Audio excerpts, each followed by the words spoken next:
Have you ever wondered if your own brain is lying to you? It sounds strange, maybe even impossible. But here's the truth. Every single day, your mind bends reality.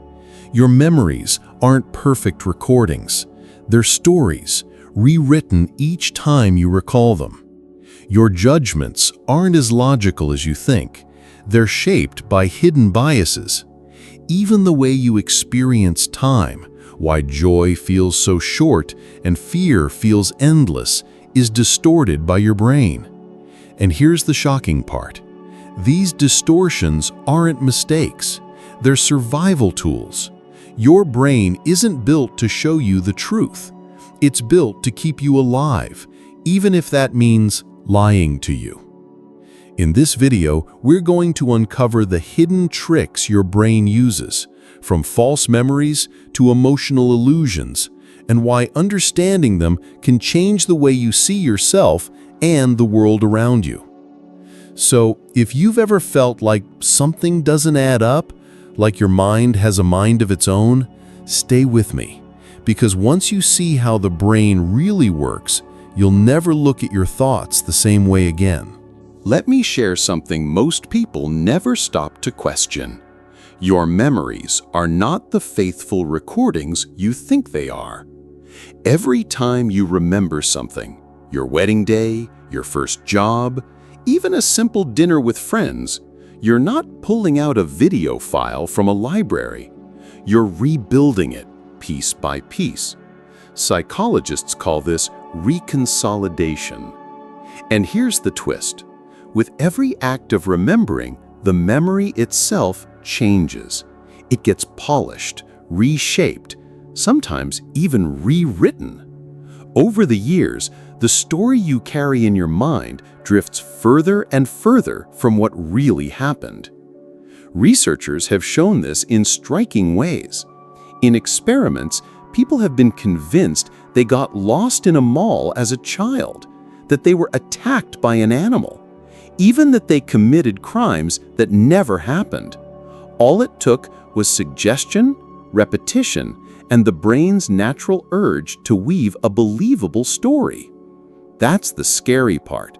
Our brains are amazing storytellers, but they're not always accurate historians. And the cruel irony? The memories that feel the most vivid, the ones you'd swear on a Bible were true, are often the most distorted, because the more you replay them, the more they're altered. Think about that for a moment.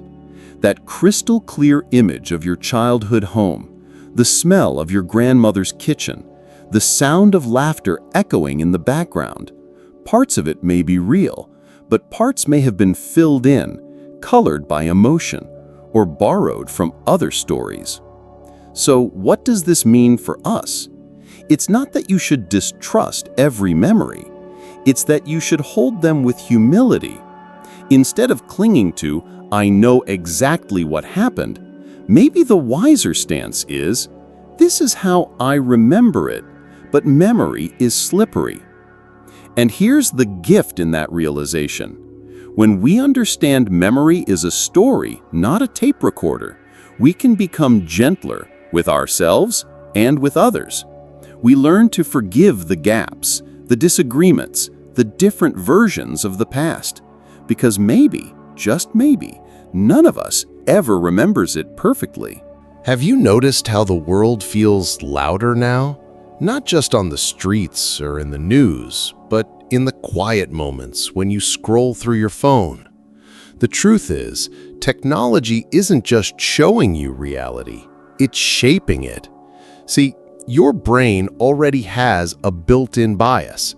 It looks for information that confirms what you already believe. Psychologists call it confirmation bias. In the past, this bias played out in smaller ways, maybe in the books you chose to read or the neighbors you preferred talking to. But today, social media has taken that natural bias and cranked the volume up to 10. The algorithms behind your favorite apps are designed to keep you engaged, to keep you scrolling. How do they do that? by feeding you more of what you already agree with, more of what makes you nod your head and say, "See, I was right." Before long, you're not seeing the world as it is.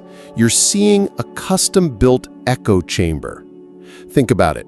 Have you ever shared an opinion online only to find your feed suddenly filled with voices that sound just like yours? It feels comforting at first. It feels like validation. But there's a hidden danger. The less we're exposed to different perspectives, the more convinced we become that our version of reality is the only one that exists. I've felt it myself. A simple search on health advice turned into a rabbit hole of videos and articles all pointing in the same direction, as if the entire world agreed. But when I stepped back, I realized the platform wasn't showing me the whole truth. It was showing me what kept me hooked. This matters, especially as we get older. Many of us value wisdom, perspective, and balance, but technology often works against that balance, amplifying our biases instead of challenging them. So what's the takeaway? It's not about rejecting technology. It's about using it with awareness. Pause before you share. Seek out voices you disagree with. Read from sources outside your usual circle. Because the moment you break free from the echo chamber, you don't just see the world more clearly. You also reclaim a piece of your own freedom of thought.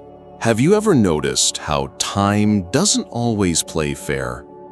A single moment of fear, a car swerving too close, a loved one collapsing in front of you, can feel stretched out, as if the world is moving in slow motion. Yet those evenings of laughter, those holidays filled with joy, seem to slip away far too quickly. That's not just your imagination, it's your brain bending time. You see, your brain doesn't measure time with a clock. It measures it with memory. When you're highly alert, in danger, in stress, or under pressure, your brain lays down more details, more snapshots.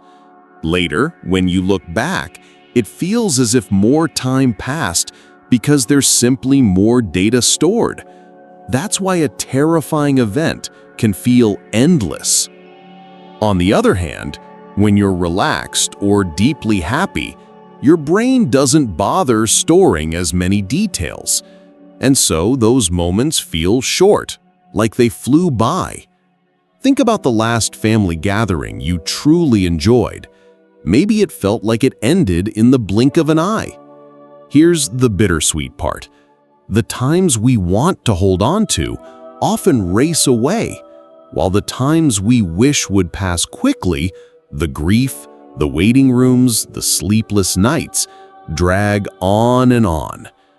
But there's a lesson here too.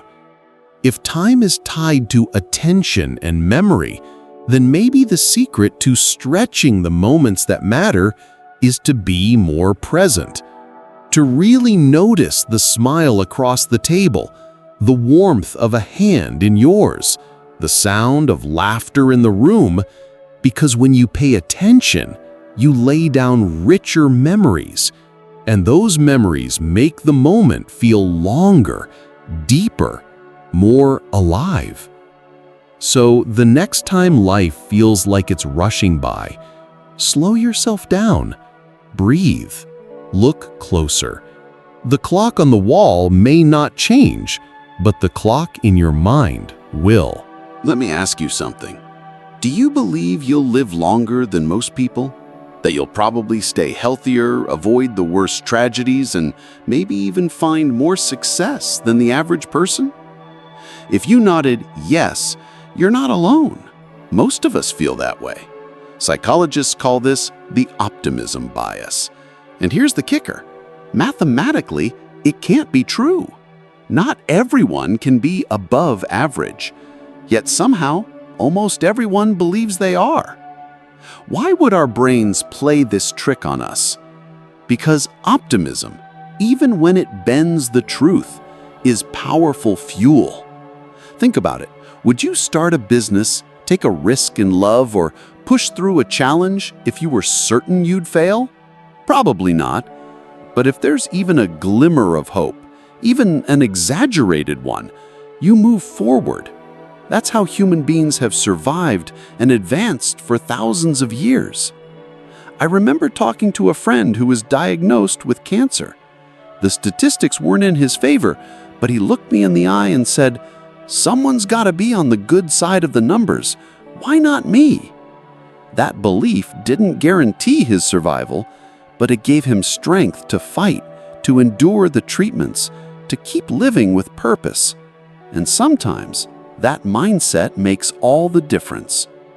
Of course, optimism bias has its dangers. It can blind us to risks we should take seriously, ignoring health warnings, underestimating financial pitfalls, thinking bad things only happen to other people. Too much optimism can make us careless. But the truth is, our brains evolved to tilt toward hope because hope keeps us alive. Pessimism, even when it's more realistic, often paralyzes us. Optimism, even when it's unrealistic, pushes us to try. So maybe the real wisdom isn't to get rid of the bias, but to balance it, to use optimism as a spark, but pair it with preparation, responsibility, and humility. Believe in the best, yes, but also plan for the worst. Because when you do, optimism stops being a blindfold and becomes what it was meant to be, a light that helps you take the next step forward. Let me ask you this. Have you ever worn a lucky shirt or carried a charm and felt like it somehow influenced the outcome of your day? Maybe your favorite team won, or things just seemed to go right. Deep down, you know that piece of clothing had nothing to do with it, but in the moment, it felt connected. Psychologists call this an illusory correlation. Your brain is wired to see patterns, even when none exist, because throughout history, noticing patterns often meant survival. Better to falsely think there's danger in the bushes than to miss the lion hiding there. But not all distortions are so harmless. Take emotional reasoning. This is when your feelings become your evidence. If you feel afraid, you assume you're in danger. If you feel guilty, you must have done something wrong. If you feel hopeless, life itself must truly be hopeless. But emotions, as powerful as they are, don't always reflect reality. They can be shaped by stress, exhaustion, even what you ate for lunch. How many times have you looked back on a moment of fear or despair and realized it wasn't nearly as bad as it felt in the moment? And then there's motivated reasoning. This is the brain's way of bending logic to protect what we already believe. When information challenges us, instead of weighing it fairly, we twist it, dismiss it, or attack the source just so we can hold on to our worldview. I've seen it in conversations about politics, health, even family disagreements. The facts may be clear, but our minds resist them because they threaten the story we've built about who we are and what we believe. These distortions don't mean you're broken, they mean you're human. Your brain is constantly trying to simplify, to protect, to keep your inner world consistent. The danger comes when we accept these tricks without question. The good news is, awareness is power. The next time you catch yourself thinking, "I feel it, so it must be true," pause and ask, "Is that really the case, or just my brain protecting me?" That simple pause can be the difference between living inside a distortion and stepping closer to truth. If this is striking a chord with you, if you've ever caught your own mind bending reality, take a second to hit that like button. It tells me these kinds of deep dives matter, and it helps this message reach more people who might need it. And if you want to keep exploring how the mind really works, make sure you subscribe, because we've got plenty more insights coming. Let me tell you something fascinating. Every second of your life, your senses are bombarded with millions of signals. The light bouncing off the walls, the hum of the refrigerator, the pressure of your feet on the floor, the distant sound of a car outside. All of it is rushing into your nervous system. But here's the catch. Your conscious mind can only handle a tiny fraction of it. Imagine trying to drink from a fire hose. That's what raw reality would feel like if your brain didn't step in to protect you. So what does it do? It cheats a little. Your brain takes shortcuts, what psychologists call heuristics. Instead of analyzing every detail, it skims, it guesses, it fills in the blanks. That's why you can make quick decisions without being paralyzed by overload. But those shortcuts come at a cost. They're fast, not always accurate. Think about walking into a crowded room. Within seconds, your brain has sized up the space. Who looks friendly, where the exits are, maybe even who reminds you of someone from your past. You didn't sit down and calculate it. Your mind just served it up. Helpful? Yes. Perfect? Not at all. Sometimes those snap judgments are right. Other times, they're riddled with bias. It's like your brain is a master editor, trimming the movie of reality so it's short enough to watch. But when it cuts out too much, you risk missing important details, a warning sign, an opportunity, a truth hiding in plain sight.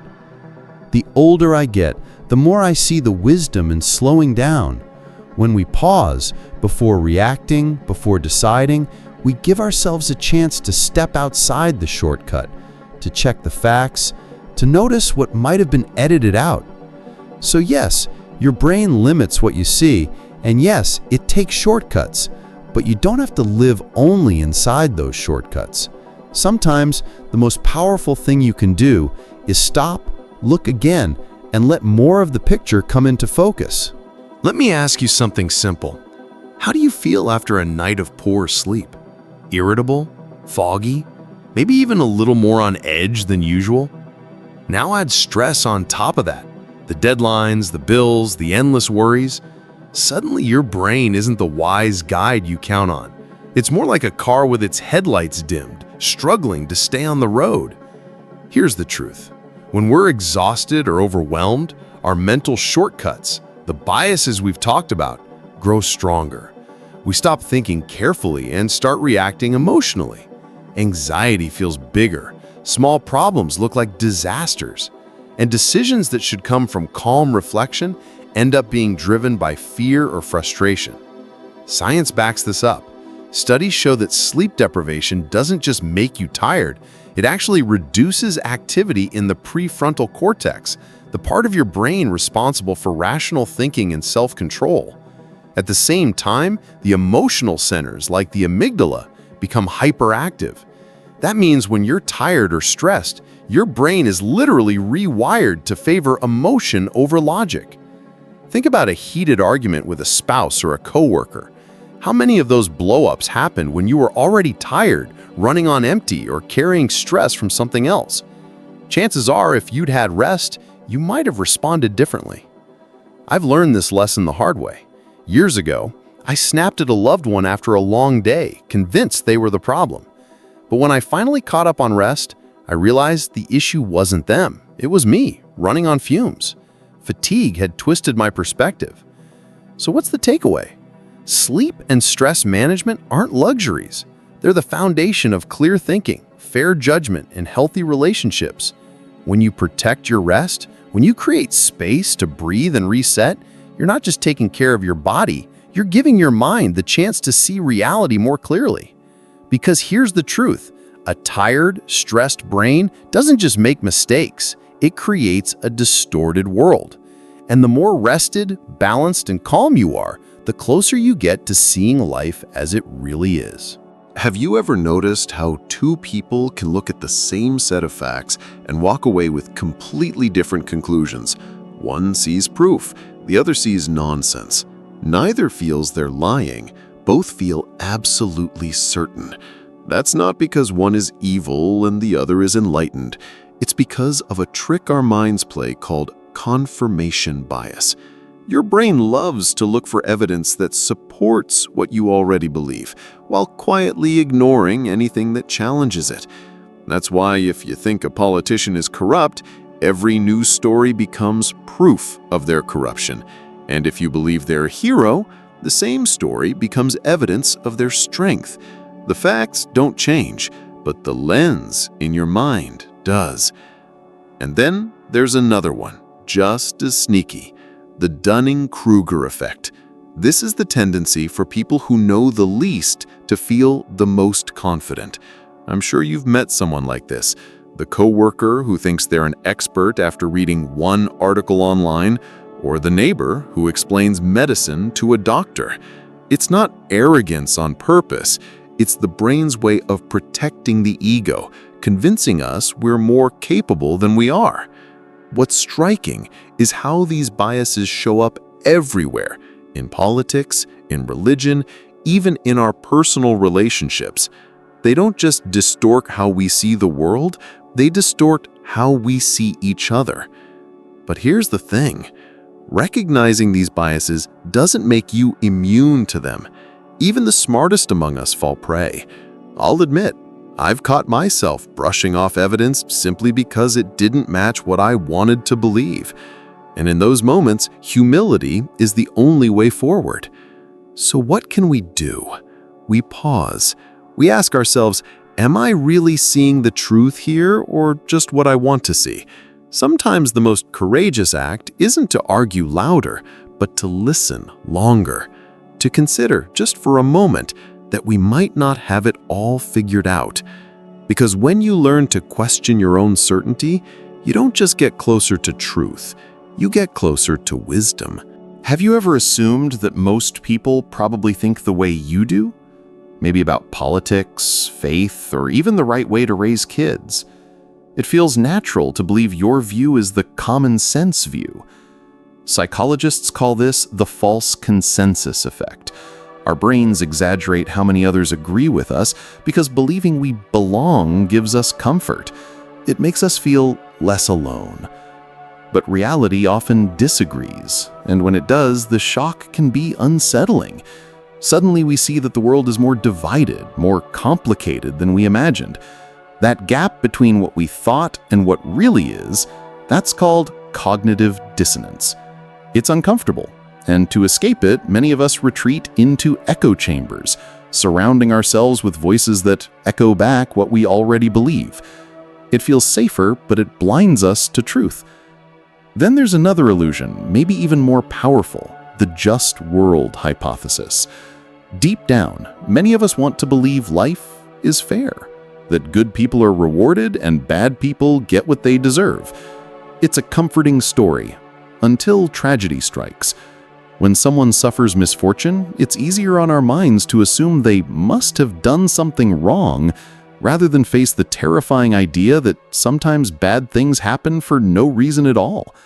That's how victim blaming creeps in. I've seen this play out in real life. A friend lost his job through no fault of his own. Instead of offering compassion, some people whispered, well, maybe he wasn't working hard enough. That's the just world illusion at work, trading empathy for the comfort of believing we're safe from the same fate. Here's the truth. The world isn't always fair, and not everyone thinks like we do. But that doesn't have to make us cynical. It can make us wiser, softer, more open. When we recognize these social illusions, we don't have to live trapped in them. We can step out of the echo chamber, face the discomfort, and choose empathy over judgment. Because in the end, wisdom isn't pretending the world is fair. Wisdom is learning how to live well, even when it isn't. Have you ever misheard the lyrics to a song, and once someone told you the correct words, you couldn't unhear them? Suddenly, the line was obvious, and the old version you thought you knew disappeared forever. That little trick isn't about your ears. It's about how your brain works.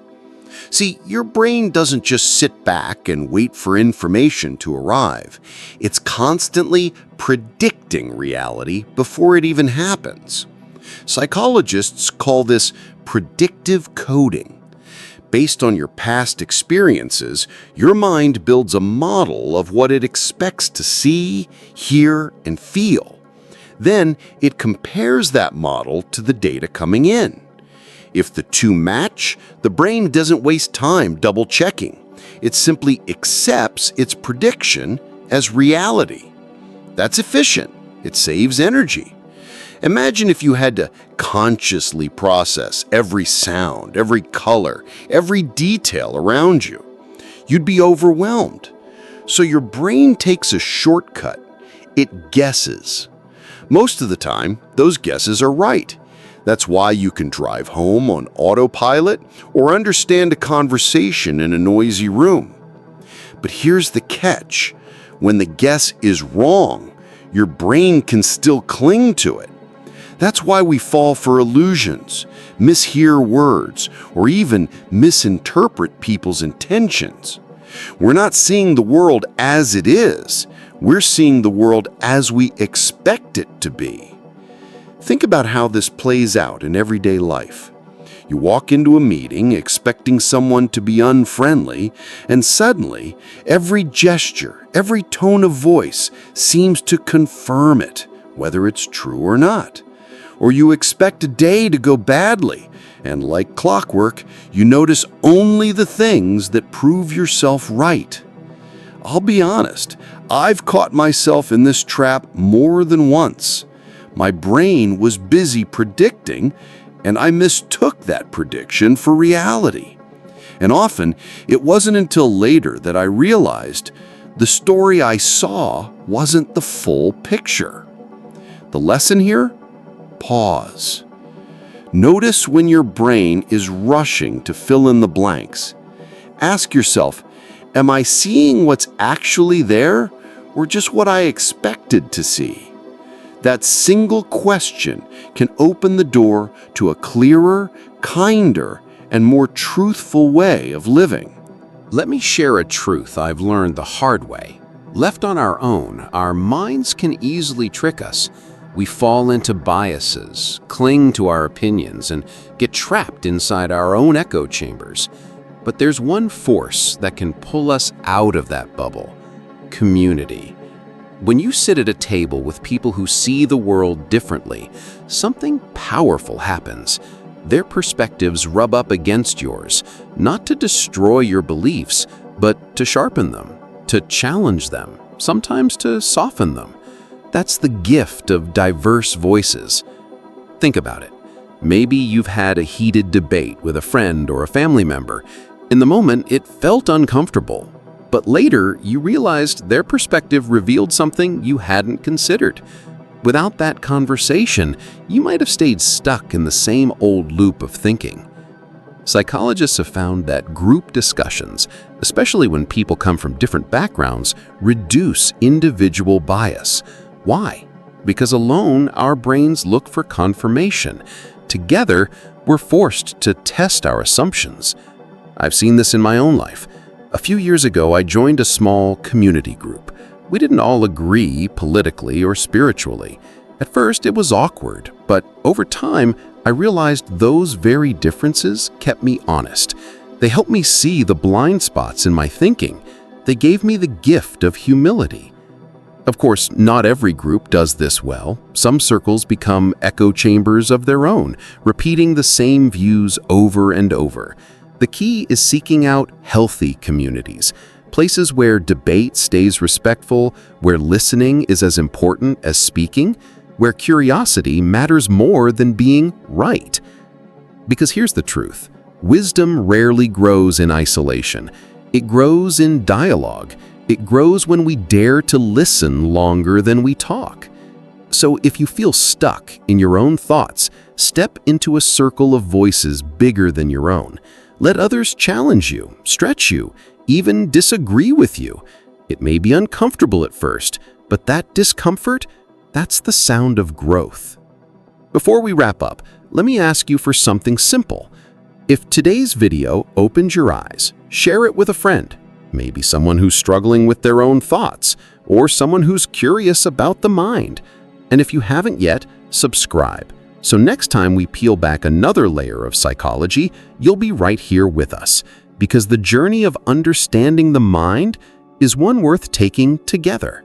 So after all this, what do we do with the knowledge that our brains lie to us, that our memories are unreliable, our perceptions are bent, and our judgments often biased?